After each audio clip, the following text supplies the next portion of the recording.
Welcome to Dynasty Playbook. We're back. I know we've been away for a while, but we're finally got our schedules fixed, so hopefully we can do a little bit more steady show every week. I'm your host Drew. You can find me on Twitter at DrewDotsonNFL. With me is my co-host Tyler. You can find him on Twitter at HBombIDP. So it's been a hot minute, bud. How you doing? I'm good. I'm good. Yeah, it's been a while, and the main reason it's been a while for me anyway is the nights we used to record. Now there's football on, so the whole reason we do what we do is because we love to play fantasy football. So during the season, even the show has to take a back seat. But it's good to be back, and we have a lot to cover today. It's been about a month, and there has been some shit go down. Yeah, the last time we did a show, Dion Lewis was a flash in the pan, and we were going to stay away from him because we didn't trust Bill Belichick's offense. How'd that work out for us? Yeah, swing and a miss. He's looked really, really good, and he might be the most consistently used running back for Belichick that we've seen in a hot minute. So I'm buying. Probably not buying at a price that's reasonable because everybody's going to want 3 firsts for him. I'm not ranking him that high, but he's on his way to being a dynasty RB1. He's still really young. Yeah, I mean he's legit, and especially in PPR, who cares how many carries he's getting? The dude's getting 6, 7, 8, 10 targets a game. He's getting that usage. He's looking good when he's doing it. So, with the volatility at the position, we kind of have to react a little bit more quickly at running back than we do at every other position because one season is huge. Whereas at wide receiver, we're looking at a broader scope, 4, 5, 6, 7, 8 seasons. Running backs just don't have that many in them, and Dion Lewis is doing it right now. So Dion Lewis can be that type of player that wins leagues this year because he was acquired for nothing.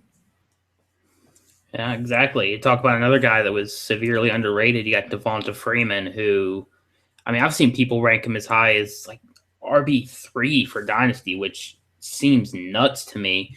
And maybe it's because, I've been watching him and I haven't really been all that impressed. I went back and watched the snaps from the New Orleans game, and I don't think he broke more than 1 or 2 tackles the whole game. Every chunk of yardage he gained was because the O-line left him a wide open hole, and then the first guy he makes contact with, he goes down. Whether it's an arm tackle or even an ankle tackle, he's got no power to break tackles, and I think Coleman is going to outproduce him. And I wasn't even that big of a fan of Coleman. I mean, the Atlanta O-line is legit. I mean, those dudes are blowing guys off the ball, which is completely bizarre because they were horrible the last couple of years. I've had Devonta Freeman on TV. I don't have the direct package where I get all the games, so I get whatever games on TV. I've had him on TV a couple times this year, and the one thing that I like most about him is he runs like he's got a bone to pick, like he's got a problem with everybody. The dude runs really hard. Yeah, he might get there at a 4.8 40 clip, but he doesn't miss the crease. When the crease is there, he doesn't miss it. He's where he needs to be. His hands, he's got good hands. He's catching the ball. Am I ready to put him at RB3? No, not a chance. There's no way I'm even paying RB3 price. But the bottom line is he's producing, like I just said, the volatility of position 1 year is huge. Devonta Freeman's doing it. Much to our surprise. And Tevin Coleman, every time he gets a chance to break through, week 2 or week 3, he got hurt. Last week, he makes a great run and then coughs it up. So I think when it's all said and done, it's going to be a timeshare. But for 2015, it's the Freeman show. And if you got him on your team, you probably have a really good record right now. Because, like Lewis, you got him for free. Whenever you got him, you didn't pay much for him, and now you're just riding 35-point PPR games. So I think he's somewhere in between the hot trash that we thought he was and a really good NFL running back. Now, there's definitely some credit that needs to be given to him here. He's doing it, and he's done it 4 weeks in a row now. So, he deserves some credit, but I'm not ready to anoint him at all. I don't know if I ever will be. He's never going to be Le'Veon Bell, Todd Gurley, He's not even Melvin Gordon or Carlos Hyde, but he's having a hell of a season, no doubt about it. Yeah, absolutely. And I didn't give him enough credit when I was speaking earlier because he is looking really good. And he's doing stuff really before the open field he's supposed to do. He's getting through the hole quickly. He's got excellent vision. It's just, I feel like his ceiling's capped, and I think the coaching staff is becoming more aware of it, and they're going to try and get Coleman in there, which is why I'm hesitant to raise him up higher than like mid RB2, maybe high end RB2, because I think Coleman's going to come in there and wreck his value, and I think it's going to happen this season. Yeah, I would still take Coleman over Devontae Freeman in a draft if it were held today, and that's going to be a smoking hot take for a lot of people. But right now, if I'm on the clock and I got to choose between the two, I'm going to take Tevin Coleman because I think he's the better player. I really do. For better or worse. I still probably wouldn't take either of them. I was never a Coleman fan either, but he's definitely looked pretty good in his limited snaps. He looked a lot better than Freeman did the first couple of weeks. But let's move on so we don't spend our whole time talking about this, and let's move on to a lot of guys who have been disappointments these first few weeks of the NFL season, and kind of whether we think they're going to bring it back or not. And our first guy is going to be AJ Green, and I feel like we don't need to speak much on this because he's AJ Green. He's really good at football, and even on a down season, he's still had like 15 points per game, something like that. It's not bad. Not anything to shake a stick at. Yeah, he had that one huge week. I think it was week 3 where he dropped like 40 PPR points. But the rest of the time, he's been hovering right around 15 points per game. He kind of had a stinker yesterday. It's AJ Green. It's going to be okay. You know, Dalton is playing unreal right now, but he's spreading the ball a lot. Marvin Jones had a big game yesterday. Tyler Eifert's had a few blow-ups. The backfield, Gio's doing things, which I love seeing Gio do things because he was just getting shit on all offseason. I was getting him at like RB18, RB20 this offseason, which to me was just completely insane. But yeah, AJ, you're going to win some titles with AJ Green on your roster this year, next year, the year after that. So not worried. Yeah, you brought up Andy Dalton, and is it getting to the point where he's got to be an MVP discussion right now? He's how can he not be? I mean, they're undefeated. He is the QB1 in fantasy right now. And yeah, that's not necessarily a direct correlation to NFL production, but then again, it is. You know, the dude's getting work done. I don't know if there's a more valuable player to his team right now than Andy Dalton because they're not 6-0 with AJ McCarron. You know. They're 0-6 with AJ McCarron. I think he's still going to have to duke it out with Rodgers, considering the fact that they've lost Jordy. They haven't had Adams. Montgomery's been wishy-washy on health since he's been in. Eddie Lacy's fat and slow and useless, but yet they're still winning games, and that offense is helping them win games. That's a lot on A-Rod. Yeah, the A-Rod he just doesn't make mistakes, man. And if he does, they're little bitty tiny blemishes. He's just super efficient, moves the pocket, doesn't get sacked, doesn't lose yardage. He's unreal. But if I had to cast my vote today, I'd vote for Andy Dalton, man. I really would. I'm glad you brought that up because he's just been nails. And speaking of people that the community wants to shit on, Andy Dalton was the poster child for that. And the dude's just playing out of this world right now. Honestly, I think the biggest revelation in his game is he's been making smart decisions. He hasn't been throwing those dumb picks like he used to in years past. He's been pretty safe with the ball and somehow turning it into big offensive production at the same time. And with that, I think we'll touch on our next guy and talk about a guy whose QB is not doing the best this season. And that's going to be Jimmy Graham. I kept him as my tight end 2 this whole offseason because that's where he should have been. He's legitimately the second best tight end in the NFL for fantasy purposes.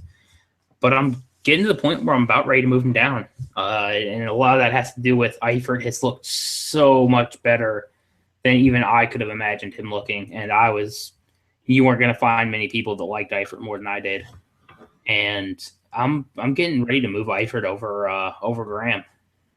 And that might be super hot and that might be crazy, but I haven't been that big of a fan of Jimmy this year. Yeah, I mean he's just another tight end now. You know, he's either going to catch 2 or 3 balls or he's going to catch 7 or 8 and he might get a touchdown. You don't get that security blanket that you used to get when you're like, hey, I got Jimmy Graham and a tight end. I don't have to worry about this anymore. Because now you do. He had a good game yesterday, but the volume was there. The targets were there. The Seattle offense they're going to have their days where they throw the ball 15 times. It's just going to happen. And Jimmy Graham, if he's not getting the lion's share of the targets, he's just a guy. So let's factor in the age. Let's factor in the fact that he won't block anybody, even if he had to. I'm ready to put Eifert, Kelsey. You know, Jimmy Graham's just lumped into that tier of tight ends with me now. You know, he's not who he used to be with Drew Brees. He's just not. And I was the first one to say I didn't care where he went. That's still Jimmy Graham. And now he's just another guy to me. Yeah, I said the same thing, and I don't think there's too much more to say about it. Let's talk about another guy who is not the same with Drew Brees as we thought he was going to be. That's Brandon Cooks. And Brandon Cooks has been a disappointment this season, especially with as high as I was advocating taking him, and as much as I said he was going to be a wide receiver 1 this year. And this can be kind of a cop-out, but I don't think it's on Cooks. I mean, you watch the coach's tape, and he's still getting separation with these wide receivers. I mean, with these cornerbacks. He's still doing what he's supposed to do, but Brees is just either doesn't have the arm strength to take the shots downfield anymore, or his first read's the dump off now. Because, I mean, it's a lot of the reason why Willie Snead is looking as good as he is. And it's why the running backs are getting 15 receptions a game. I almost think that having Brees there right now is a detriment to Cooks, much in the same way that having Peyton in Denver is kind of a detriment to DT. Yeah, I think that's a pretty fair comparison. Cooks, and the thing to keep in mind with Cooks is this is still the guy that won the Biletnikoff and caught 8 million balls in college. He's still the guy that had a really nice year before he got hurt. He's still, 21, 22 years old. So it's not time to jump ship here. He's going to be okay. I just wish they'd use him like just a normal-ass wide receiver. Maybe it's because he's a small guy. You know, they're just not using him on the slants, the curls, the ends, things like that. They're just kind of typecasting him as a fly route guy, or they run that stupid little slip screen to him that never works. You know, that's about all I've really seen them do with Cooks. They're just not using him as a possession-type receiver, and maybe we're just way off here, but I kind of agree with Drew that once the usage comes around and the target volume comes around, he's going to be just fine. So if anything, I'd use it as an opportunity to go buy him because he's not worth the 101 that he was worth 3 months ago. Yeah, and it kind of kills me because you put the nail on the head is they're not using him right. And a lot of it has to do with, I think Sean Payton's getting cute. I don't think Sean Payton should even be making the play calling choices there anymore. I think that might actually, if they switch to Carmichael, Cooks might actually get targeted once in a while. But the nice part is, even with being used how he is, he's going on these low percentage throws. His reception percentage is still pretty damn high, and that gives me a lot of hope for his future. But let's what do you got, something? No, something stupid probably, but go ahead. That's all right. I think we'll go ahead and move on to another guy that we hyped up a lot this offseason. That's Sammy Watkins. And he actually has not looked bad when he's been on the field. That first game was kind of an aberration. He's going up against Vontae Davis, who's been one of the best cornerbacks in the league this year. When he's been in, he's still been somewhat productive, even with all the injuries he's dealing with. Granted, he just got injured again, but it doesn't really change my feeling about him. He's still a first-round startup pick for me because he's really good at football. I mean, I don't know how many times I'm going to have to say it because these are all just the guys who are disappointing, but they're good at football. It's just a couple shitty weeks or a shitty situation. It's going to change. He's going to do what we all expected him to do when we drafted him at the 101 last year. Yep, it's going to turn around. You know, the talent's going to win out here. And, yeah, we've had a 6-week sample size here to kind of soak in some of these guys. And granted, this sophomore class is regressing. It's not unexpected to see some of these guys, come back to earth. The next guy on the list was Mike Evans. Same kind of deal. Mike started off hurt, and then he had the decoy game, which, God, the decoy games are just, is there anything worse on the face of this earth than a stupid fucking decoy game? And then he bounces back and has a nice week with 17 targets or something. Then he falls right back to earth, and now he has his bye week, and now we don't know what to expect coming out. I still think Sammy and Mike both are going to turn it on. I really do, and they're going to play up to their draft position as far as Dynasty goes. I don't think they're ever going to touch that redraft draft position that they had, which was too high. All the sophomores are being drafted too high in redraft this year, outside of Beckham, who is still he's a wide receiver 1 on any level. But yeah, it just kind of is what it is. It's a slow burn, Dynasty is, so we don't want to be too overreactive, but we don't want to underreact either here. We need to temper our expectations a little bit, but I'm still buying these guys, no doubt about it. Yeah, as you kind of describe what's going on with them right now, it really reminds me what happened with Keenan Allen. He had just a bomb ass freshman year, his rookie year, and then he comes back in his second year and severely disappoints. Now look at him; he's a wide receiver 1 this year, and he's like 4th in the NFL in targets. We could easily see any of those turnarounds for Watkins, Cooks, or Evans.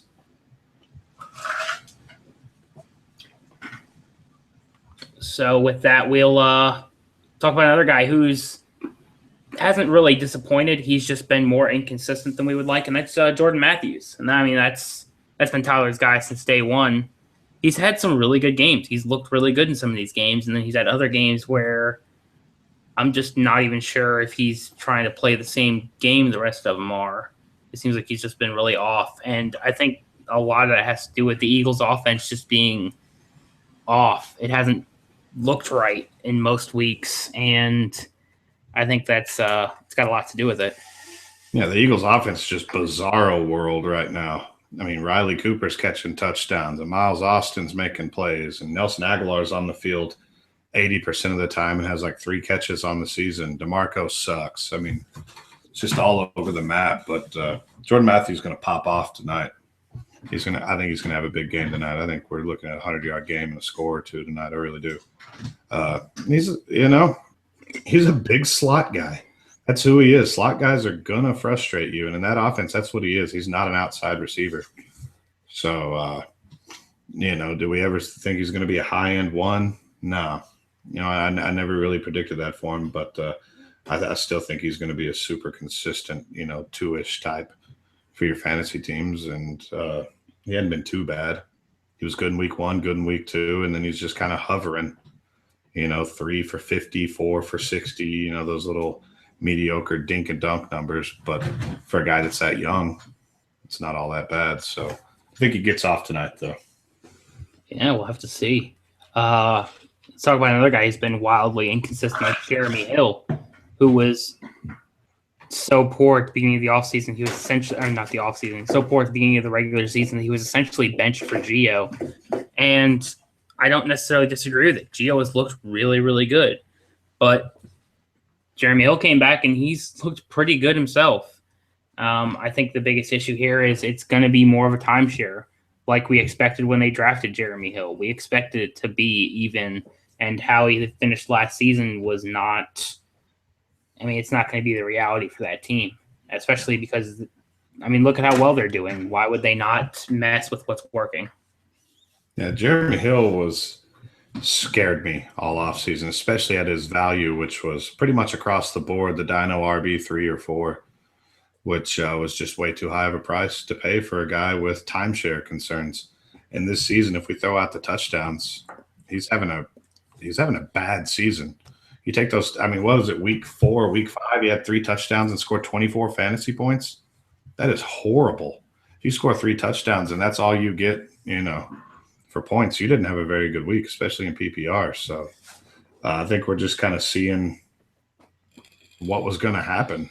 Why we're so nervous about him, because Gio is legitimate. Gio is a fantastic running back, and it's a full-blown timeshare. And Gio's going to be the third down back because Gio can catch the damn ball. So I'm glad to see Gio back on the map. But the Jeremy Hill thing, I had one Jeremy Hill share, and something in my gut told me to sell it all off season, but I was like, nah, I got to have that, solid running back, and he's not that guy. I pop him in every week and hope to get a touchdown. It's not what I'm looking for, so not a fan, man. Yeah, I agree. I'm right there with you. I have exactly one share of them, and I've still rolled them out just about every week, but I haven't been happy about it. But I don't really have better options, and I still really don't. So I think he's going to settle right around low end RB1 value, maybe high end RB2, but it's not going to touch this RB3, 4, 5 that we were looking at over the offseason. And another guy who is ranked exceedingly high during the offseason that has been an extreme disappointment is Eddie Lacy, who he's not even getting used anymore. He's straight up getting out-snapped by James Starks. And even Ty Montgomery to an extent. I mean, they were running him in the backfield, which I'm not sure what that says about Lacy. I'm not sure what any of this says about Lacy, that somehow he just became bad at football or if there's some underlying cause to this. But out of all the crazy stuff that's happened in the first 6 weeks, this has been one of the ones that's kind of raised the biggest flag for me. And I wasn't a Lacy guy to begin with, but I'm even farther from it now. And it's getting to the point where I'm not going to even try and value him or rank him because I'm not going to pay any of those costs. I would have to rank him at RB30, just a place where I'll never get him because I'm never going to have him. Yeah, Lacy, this is really bizarre. And he was one of the, let's talk just for the year 2015, going, right before week 1. If I had to name a slam dunk running back, Eddie Lacy's going to be right there with Charles, AP, Le'Veon. There's just a very, very select few of guys that I would have said this is a slam dunk running back. And they're just, like you said, they're just not using him. Maybe he's not healthy. I don't know. Maybe he's just not very good. That could be it too. Maybe James Starks is just a world beater and is shredding it at practice. There's no telling, but something's going on here, and it's who knows. I don't know what to make of it. I can definitely say just from looking at the guy that he looks about 20, 30 pounds heavier than he did as a rookie. And even when he gets the ball, he's not going anywhere. He's like a worse version of Derrick Henry right now. When he gets the ball, which is tough to say because Derrick Henry's not the most explosive guy in the world, and Eddie Lacy has less explosion than he does. So, man, if you own him, you just got to ride this thing out. You can't sell him now. Nobody's going to pay anything for him. So, I don't know, just super, super bizarre what's going on there in Green Bay with Eddie Lacy. There are a couple guys that know the answer, but they're in Green Bay, Wisconsin, and we're not going to get it out of them. So just hold tight. Pretty much. And speaking of Derrick Henry, he ran all over that Texas A&M defense this weekend. He's looking more and more solid as a first-round draft pick for the year rookie drafts next year. He really is, and he's running with power, which is something he didn't do last year. We're like, this guy's 240 pounds. He should just lower his head and crush this guy. He wasn't doing that. Now he's kind of got a little bit of attitude about him. So he's really solidifying himself as the RB2 next year, especially since we lost James Conner. And it turns out Devontae Booker's like 46 years old or something. Is he? I missed that. All I knew was he came back. And that wasn't Booker. It was Carew that got kicked out. But Carew's back. Carew's back and immediately catches 2 touchdowns. Boom. Gone for 6 weeks, catches 2 touchdowns. Unreal. Yeah, I thought it was really interesting that like the week after Carew gets suspended, their head coach gets suspended. So I'm starting to think that maybe it wasn't so much a character concern with Carew as it is their coach is a douchebag. Who knows? But I still love Carew. I'm all about. I don't love him. I like him. We're going to talk. We need to talk about Corey Coleman next week. While we're on the subject of these college wide receivers, because holy shit, this guy's good. Yeah, I've missed like a month of college football actually getting to watch it. I've had to do a lot of box score watching, except for LSU, and So I'm pretty behind right now. Yeah, it's pretty nutty. I think Baylor's the best team in the country right now. I really do. I think they're better than Ohio State. I think they're better than LSU. I think they're the best team in the country right now. I can see the pain in your face when you say that. It is pain. I think they're going to beat TCU unmercifully bad.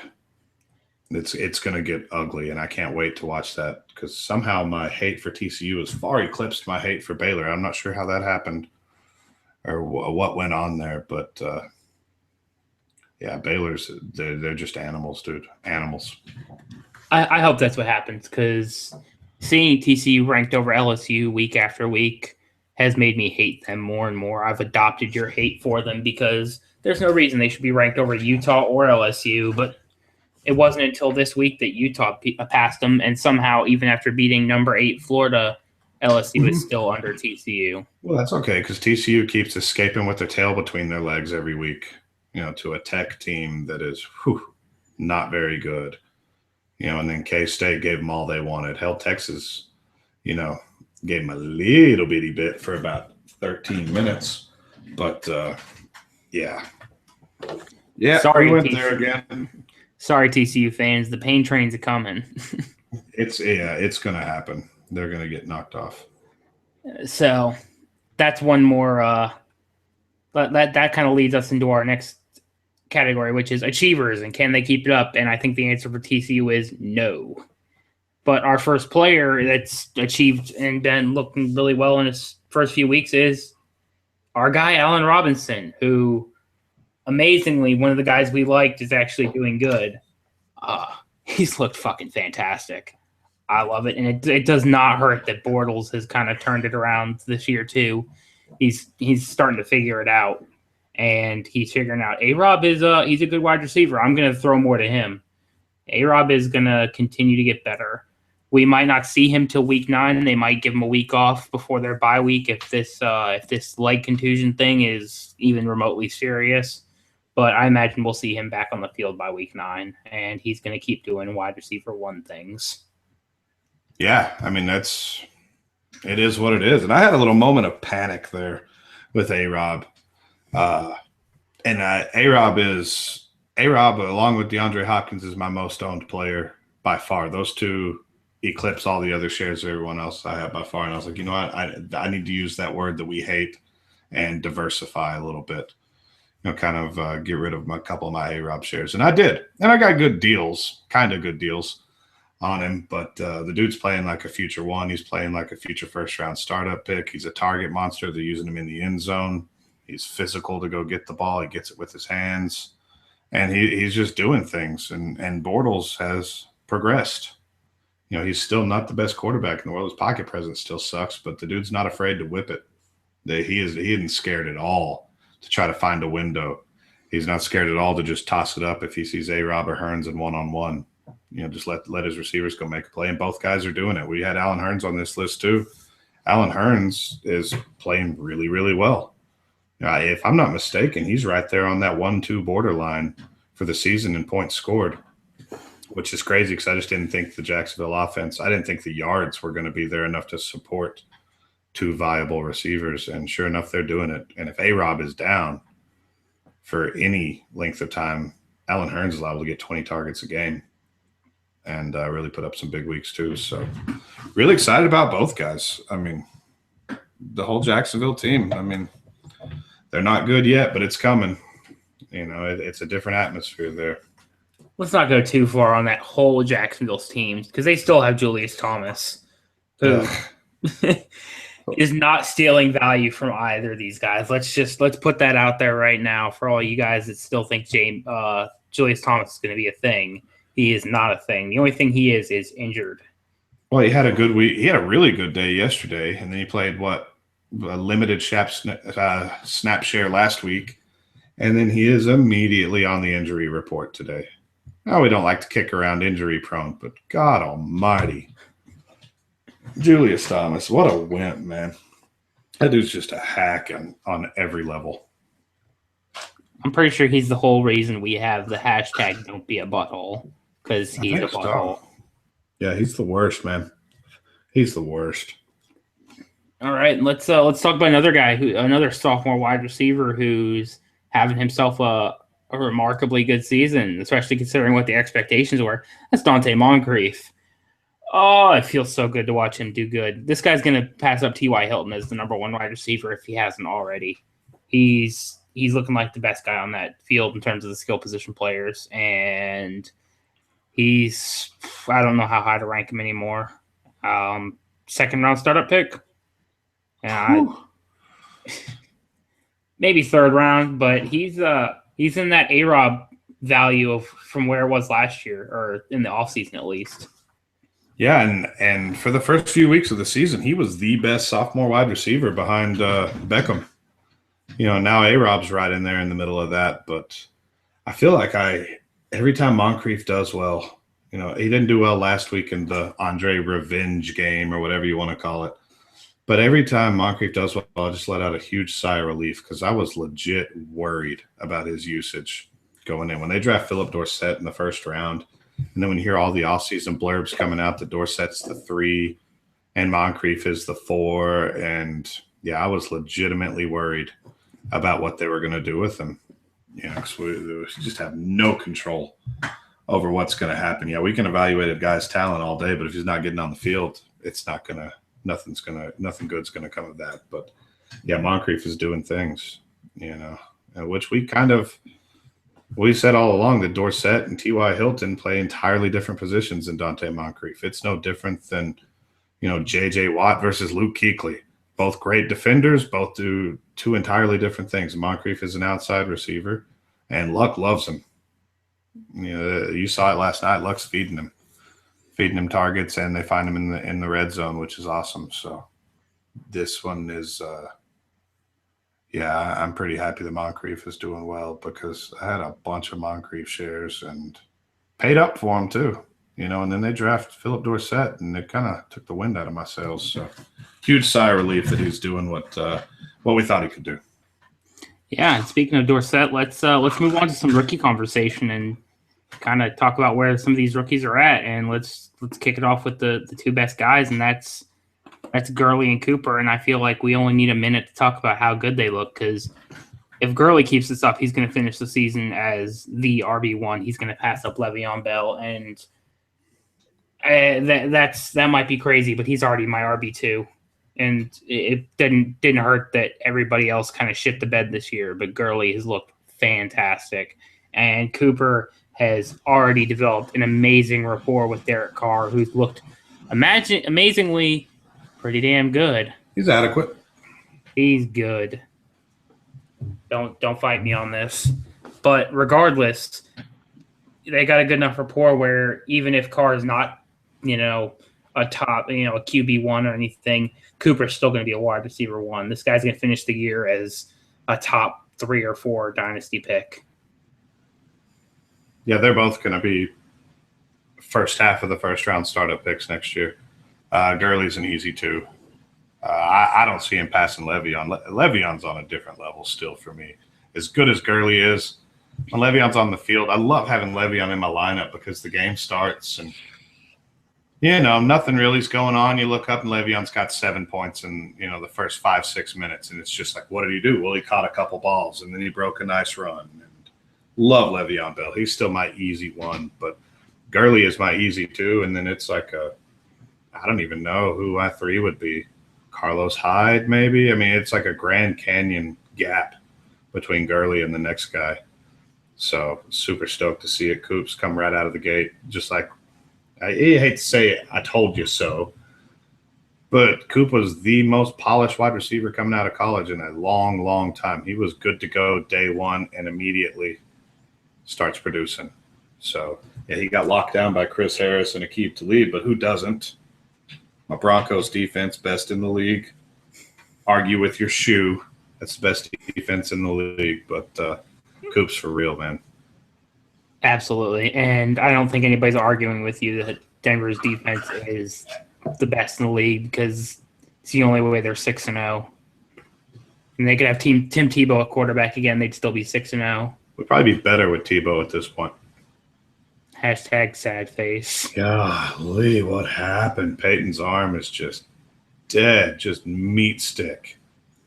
If his name wasn't Peyton Manning, he wouldn't be a starting quarterback in the NFL right now. It's unreal. It really is unreal. And then Demarius caught the drops yesterday. I don't know if you watched the game. Demarius dropped like 3 easy balls. Ugh. A little worrisome, but whatever. We're going to hit the opposing quarterback in the mouth about 30 times a game. Yeah, that should do it. Let's move on to another guy who's drafted fairly high and has not looked nearly as good. That's Melvin Gordon. Now, I will start off by saying this. We didn't know before the NFL whether he was going to be able to catch balls or not, and he's shown that he can do it. He looks passable as a receiving back. He's not Danny Woodhead. He's not Brandon Oliver. He's not Darren Sproles. Let's keep it in our pants. But he's going to get some PPR points. Is he going to get rushing yards? Not as many. He's been getting stuffed hard, and a lot of that has to do with the Chargers O-line, but still, I have not seen a bunch of stuff that is encouraging for me. I'm perfectly comfortable with Melvin Gordon. I've seen the Chargers a few times. That O-line is shitty.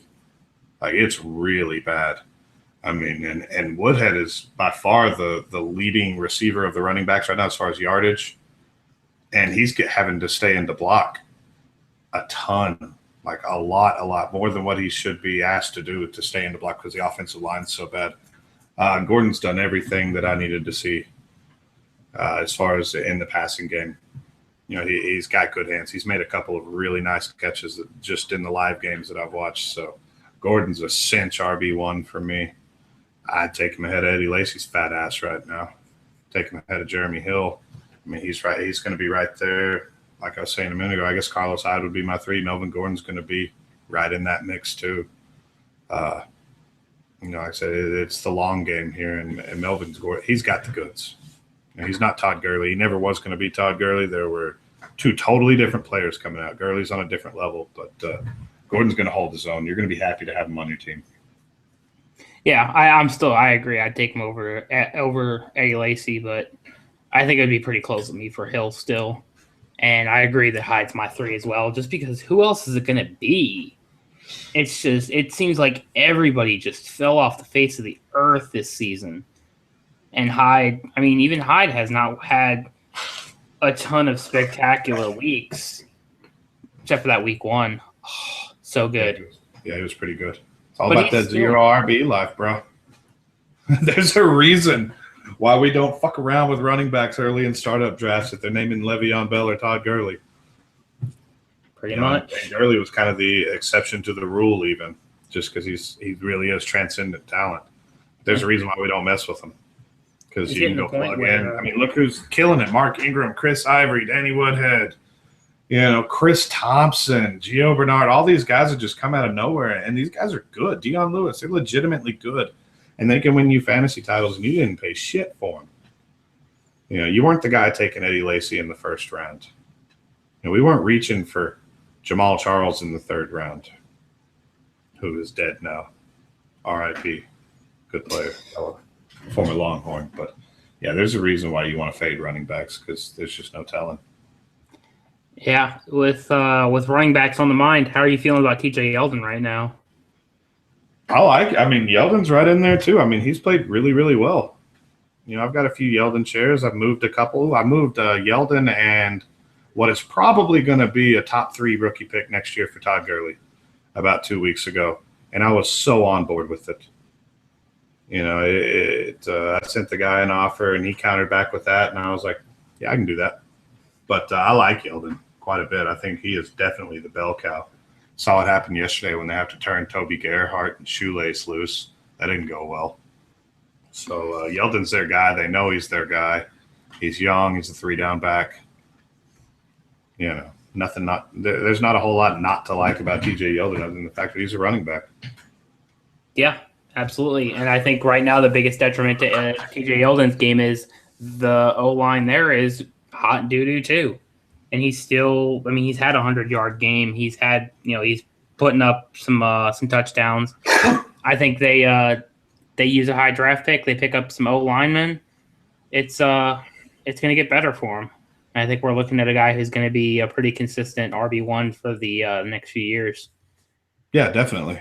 You're gonna love having him on your team. I don't think he's ever gonna give you that, AP Jamal Charles type ceiling, but you're gonna probably average 10, 12, 15 PPR points a game with this kid over a pretty long period of time. And they'll be picking in the top 3 next year. God knows what they'll do with it, but I mean, they're going to get Fowler back, and I really think that this has the foundation of a good team in Jacksonville. I really do. Their skill players are young, and they're good. Telvin Smith, Cyprian, James Sample, and what little time he's had back there in the secondaries look like a hammer. Aaron Colvin is no slouch. I think this is going to be a pretty good team, but hopefully – I don't know what the offensive line class looks like next year, but I would think that would have to be a pretty high priority for them since they're going to be picking up in the top half of the first round or the top 3 of the first round. They are right now. If the draft happened today, they'd be the 101. Hackenberg, baby. Yeah, let's just Slackenberg. Pick a worse version of Blake Bortles.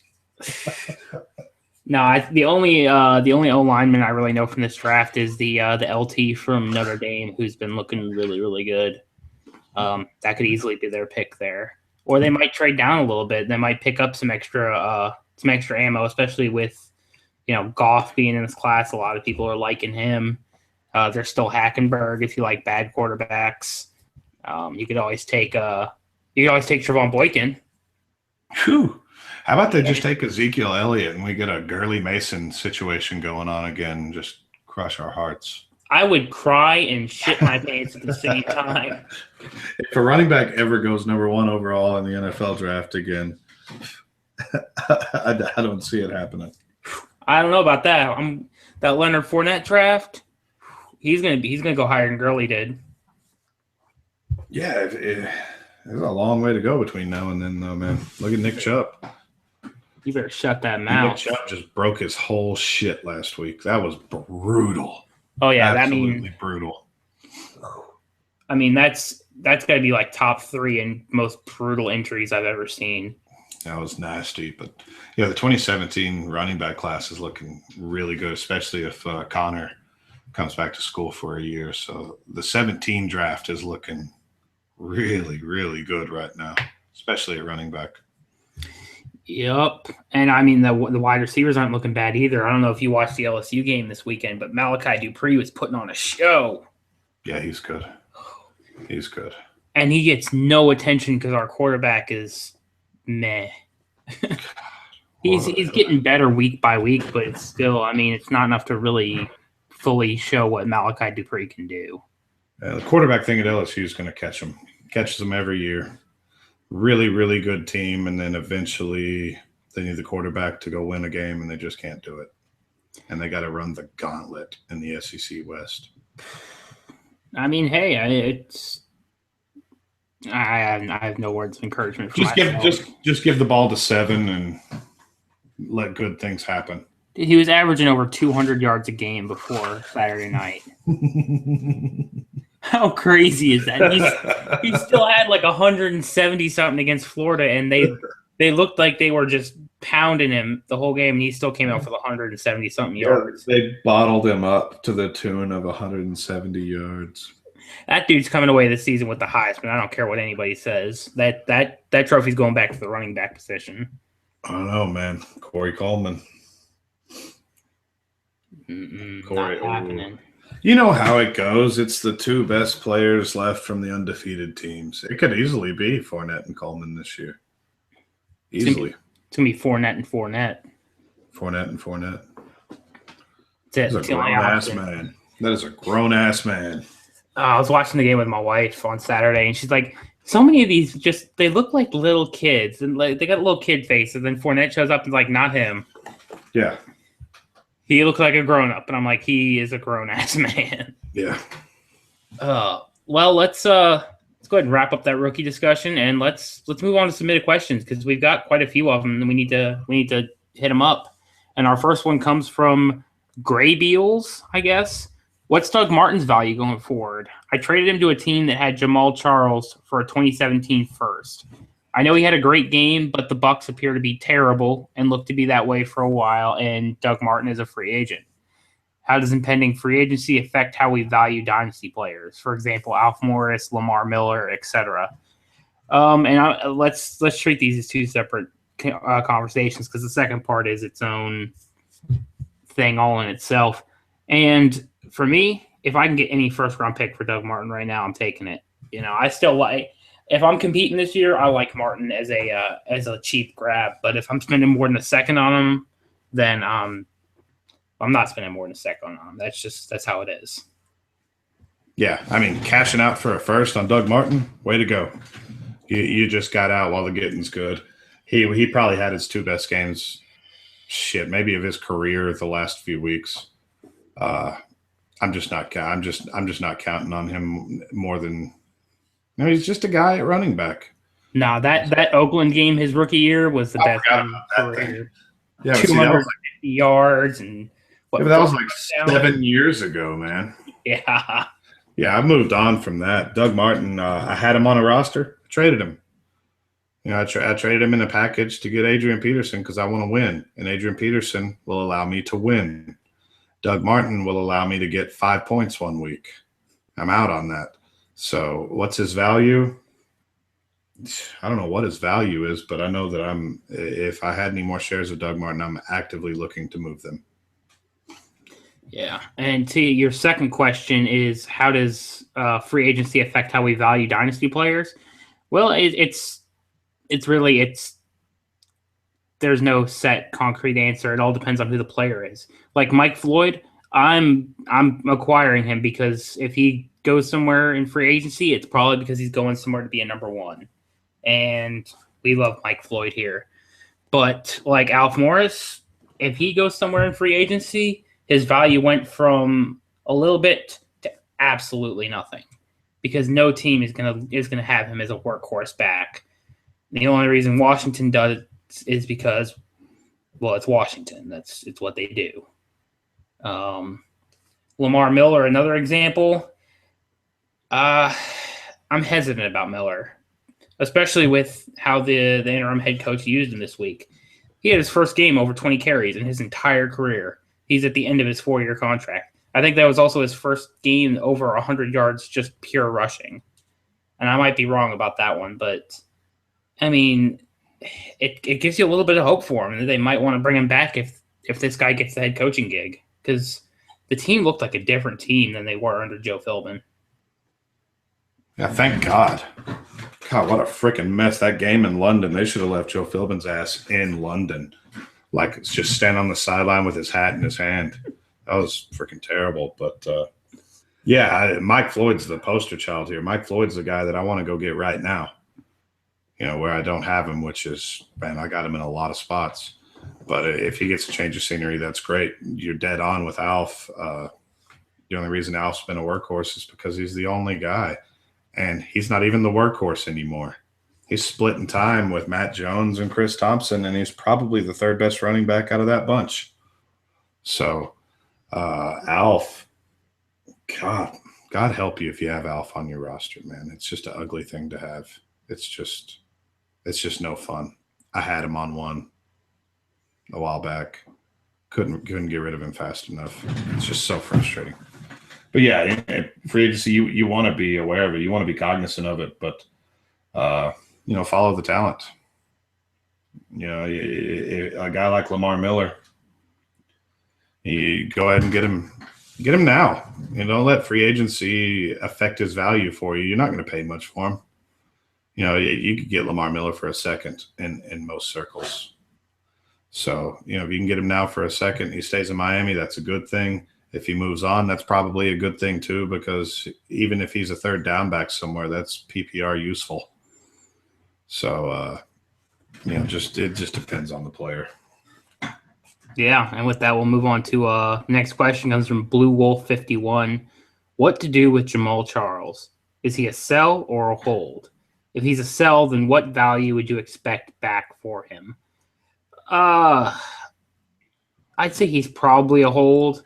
If I can get any first-round pick for him, I'm taking it because he is going to be, 29? And even if he does come back from the injury, he's still going to be an old man running back. And even if he has one more good season in him, unless I feel like he's going to fuel a championship for me next year, I'm trading him for any first that I can get. And I'm probably holding for anything less. Yeah, I kind of agree there. Jamal Charles can win you a championship next year if he comes back healthy. He did it once before, but now he's 29 and coming off his second ACL tear. Good Lord. So, anyway, yeah, you're probably just holding him. You're not going to get shit for him. You're probably just riding it out, getting into next year. If you're a competitor, you're going to be able to use him. If you're not a competitor, you're hoping he comes out next year healthy, kills it the first couple of weeks, and then you deal him. But dealing him now, you're almost definitely going to be dealing at a loss, a big loss. You're not even going to get 75 cents on the dollar. Yeah, and let's hit up our next question from Flying Panda Rape, which awesome. That's the unique username. He said, I got a couple of questions I'd like to see discussed if possible, and we'll go ahead and do these one at a time. How does next year's rookie class look from a fantasy standpoint? Who stands out at each position? Next year's class has kind of been weakening since the offseason when we were looking at it. But as a whole, it's still a fairly strong class. There's going to be a couple of really strong prospects, not to the same amount that we've had in the last couple of years, but it's going to be a lot deeper of a draft in terms of just quality of talent. In terms of guys that stick out at each position, I mean, out running back, it's obviously Ezekiel Elliott and Derrick Henry. Wide receiver, it's Tyler Boyd, number 1, and I guess Treadwell at number 2. And tight end, I think the only guy that really sticks out to me is old boy from Oregon. Wasn't it Pharaoh Cooper or something like that? No, we got a couple good tight ends. You got Bucky Hodges at Virginia Tech. I'm not up to date on my tight ends. So. And then the Ingram kid at Ole Miss, which is weird because he does not look like a tight end, but that's what he's technically listed as. But he has a tendency to just completely disappear. But yeah, Drew hit it pretty good. I mean, he had Zeke Elliott, it's Derrick Henry, Corey Clement is a really nice running back at Wisconsin he's just been hurt this season. Treadwell's your one at wide receiver. I don't care what Drew says. Treadwell, Boyd. Of course, we're going to talk about the kid at Baylor again. You know, there are a lot of guys out there right now that are, they're just good players. But we lost 2 first-rounders with Mike Williams and James Conner, or 2 guys that I would consider first-rounders anyway. But then we gained back the kid at Rutgers, Carew. So. Yeah, and didn't the idiot at Auburn get kicked out? Yeah, Duke Williams, who I liked more than anybody apparently. He's kicked off the team. And apparently, he's just a complete fucking knucklehead. So, D. Hakeem Williams, wherever the hell you say his name, I don't think he's ever going to do anything for us. But yeah, there are a number of guys, and then you're going to have a couple guys pop up out of nowhere. It's just the way it is. Yeah, let's touch on the second question, which is, who do you think the best QB backups in the league are in terms of both talent and situation, which really, unless you're in 2 QB league, maybe Superflex, this question does not apply to you. The best backups to own right now are the ones that are starting. But other than that, Garoppolo and Grayson, to me, have the most value for the future just because talent level. Osweiler is it's potential. If he gets the job, if they re-sign him after Manning retires, then he could have a very high potential value considering all the weapons that are in Denver. And behind him, it's not really anybody exciting. You got Kirk Cousins and Bryce Petty and just a bunch of meh. Yeah, it's just a bunch of crap. I mean, I guess Manziel and RG3 are backups. Osweiler's the cream of the crop here for me, just because if Peyton plays next season, I'll be very surprised. Like, very, very surprised if this isn't his last year. So, Osweiler, at least as of right now, is the heir apparent to step into an offense with Emmanuel Sanders and Demaryius Thomas, which is not a bad place to be. So, I'm not in 1 QB leagues. I don't care. Whatever. I'll get next year's version of Josh McCown or whatever. Not a big deal. Geno Smith's another kind of interesting one for me because I still think Geno Smith is going to be a good NFL quarterback. I really do. Maybe I'm just completely insane there. But all he has to do is cut down on the bonehead decisions, and he'll be okay. But Fitzpatrick is not going to relinquish that job this year, even when Geno gets back from his broken jaw. Because the Jets are legitimate. That is a good football team, which just blows my mind to say, but it's a good team. That doesn't have a lot of real holes either, which is just weird. Is that not just weird? But you go looking at that team, that's a good fucking team. Yeah, I mean, they don't have a lot of breakout, just crazy Hall of Fame level talent, but they have everybody in there that just does their job and does it well. And I think another guy that we need to bring up is also wearing green, and that's Mark Sanchez, former Jet. I think he's got to be one of the top guys to own in terms of backups, just because between Sam Bradford and the potential to be injured because he gets injured. Because he's Sam Bradford. And if he just keeps playing shitty, he's had 1 week where he looked good. If he keeps looking like a turd, they're going to bring Sanchez back, who actually looked good in that offense last year. Yep. I have Sanchez in a number of my 2 QB leagues and Superflex leagues, and you're making cuts and you're making drops, and Sanchez is one of those guys that I'm not dropping. I'm hanging on to him because you know how this plays out. You've seen it before over and over and over where – especially in the 2 QB leagues where they're just infinitely valuable. Come week 9, week 10, somebody gets hurt, boom, all of a sudden Mark Sanchez is sitting on the wire and you got to blow 1,000% of your waiver dollars to get him. And it's worth every penny to get that. So that's a good one. Mark Sanchez is definitely one of the more valuable backup QBs. Yeah, I mean, you brought up RG3 earlier. I'm at the point where I'd rather have Colt McCoy than RG3 if I'm looking to back up Kirk Cousins' turd ass. Oof. Yeah, it's that bad. Let's hit up his last question is, what do you make of Ronnie Hillman versus CJ Anderson in terms of value? I listed them in order of preference of being answered at. Ignore that part. What do you make of Ronnie Hillman versus CJ Anderson in terms of value? I don't know, Denver fan. What do you got? I would say in versus terms, and I said this from the get-go, from what you were going to pay for him, I'd rather have what was Monty Ball and Ronnie Hillman, stack them both together. I was getting them like late, 30th round plus in IDP leagues for these two guys. I'd rather have those two than spend a third rounder on CJ Anderson. And I held pretty firm to that. And sure, CJ's disappointed, but Hillman isn't a slouch, man. I feel like I just keep banging the table for Ronnie Hillman, but Ronnie Hillman is a damn good running back. So who would I rather own? Neither. Honestly, if it comes right down to it, but in the right here, right now, if I'm paying equal price for both of them, I'd much rather have CJ Anderson. He's the more complete back.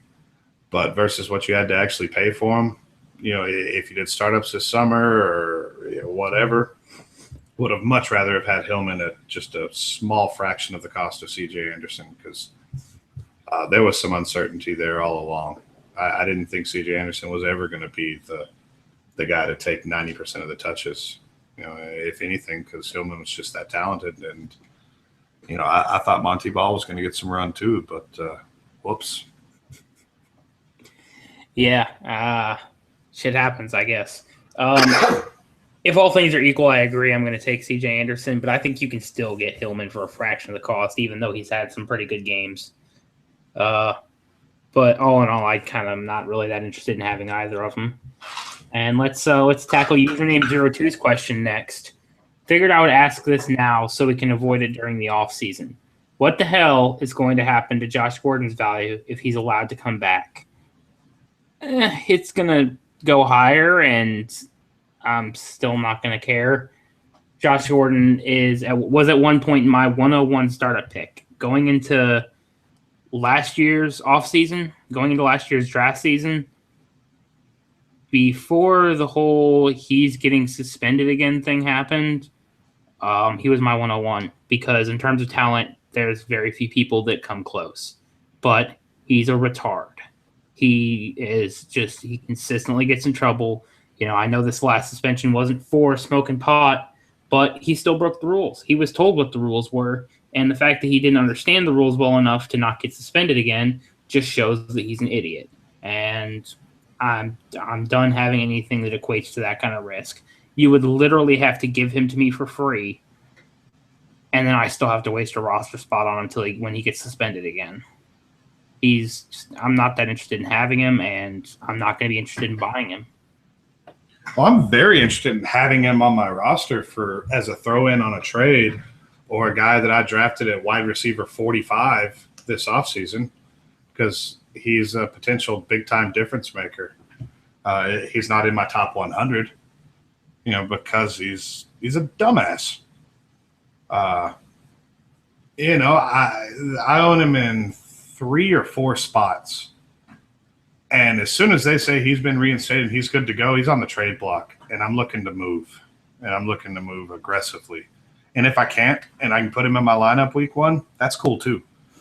But when I wake up, on random Wednesday morning and read the Roto World blurb that Josh Gordon got pulled over going the speed of light while banging a hooker and, snorting some blow off her ass, I'm not going to be surprised either.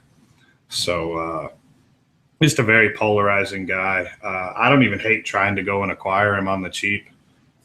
The best way to get him is as a throw-in. You're dealing with the guy, and the trade's pretty fair. Hey, man, throw in Josh Gordon. Why not? Yeah, you got to burn a roster spot for a year on him, but this guy could be a real difference maker on your roster or on the trade market.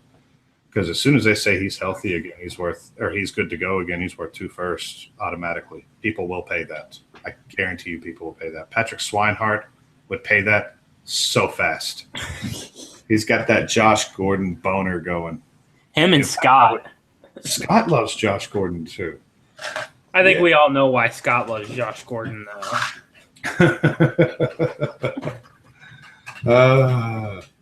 I'd rather have Josh Gordon than Greg Hardy. Can I just not have either? I would rather have the empty roster spot to put a kicker on.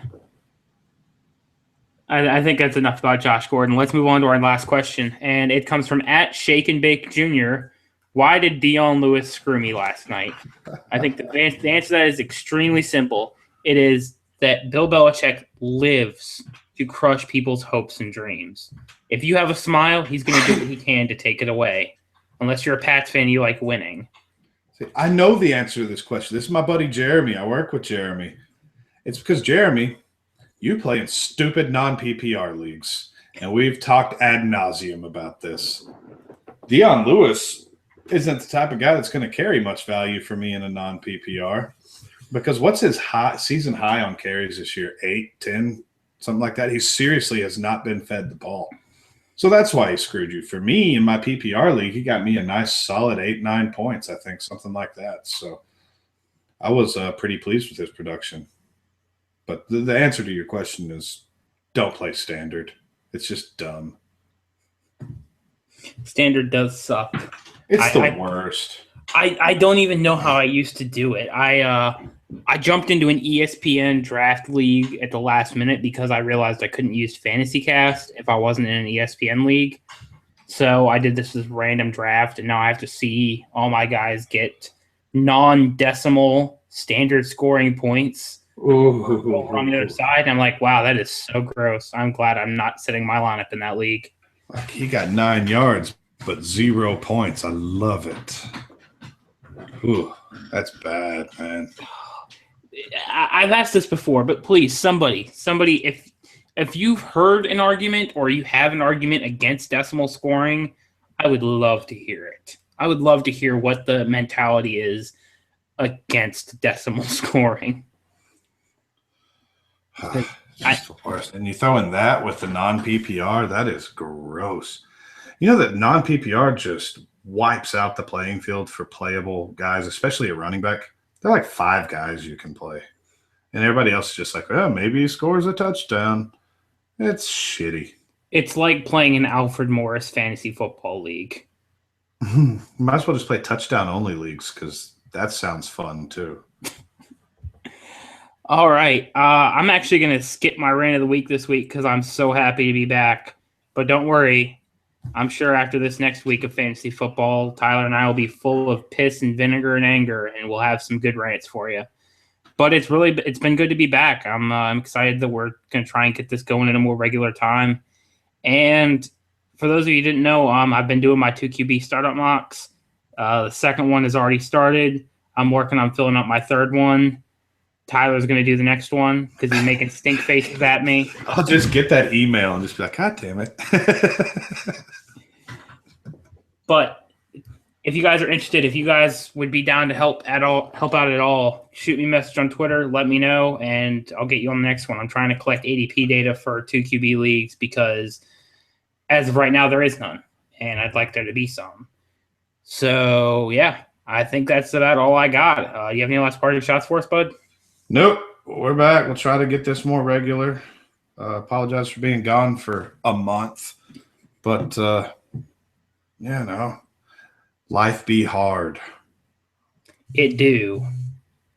But I think that's going to about do it for us. This has been the Dynasty Playbook, where we're finally back. I've been your host, Drew. You can find me on Twitter at Drew Dotson NFL. With me has been my excellent co-host, Tyler. You can find him on Twitter at HBombIDP. Thanks for joining us. We'll see you again next week.